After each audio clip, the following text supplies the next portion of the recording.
How we do, folks? Yo, boom! Box 1205 numbers after the name. Games beaten. A little Pokemon FireRed played on the Switch here.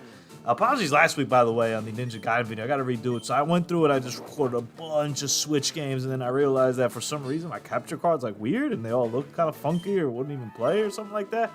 So I gotta go back and record a bunch of Switch games that I played again to put them up here on Games Beaten. But either way, Pokemon FireRed got re-released on Switch 2, I don't know, a couple weeks ago.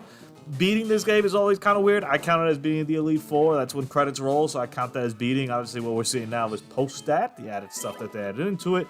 Same game that we played back in, what was 1996? I was 7, 8 years old. The game came out. I remember I heard some people at school talking about it. I was like, Pokemon, I don't know. I saw Nintendo Power, and I was like, yeah, it seems like a pretty neat game. RPG, right? Looks like, maybe. I don't know. And then eventually I got Blue, and I was like, whoa. I was like, okay, this is a lot of stuff going on here. I gotta catch them all. All right.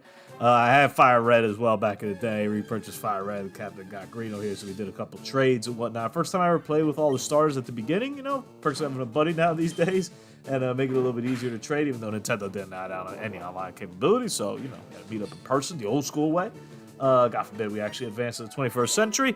But yeah, it was the first time I played it with Venusaur, or I guess Bulbasaur, Squirtle, and Charmander, even though I ditched Venusaur pretty quickly into it. I got him up to Venusaur, and I was like, later, bro. Mad respect to anybody who likes him and all that kind of jazz, but I feel he's so weak he got owned by a lot. But yeah, to me, these games, and this is the quintessential way to go back to them, I struggle to go back to the original Blue and Red, especially after this version kind of came out, because it's just cleaner. It's got kind of that Game Boy Advance graphic era put on top of it, and I think that's so damn good. I would love for a remake of Gold and Silver in this kind of style. I have Heart Gold, it's really good, but I would love to see something in this kind of style as well. But hey, if you're nostalgic for the first couple games, you want to go back and catch the first 150, plus a couple extra spoilers, this is the best way to do it right now.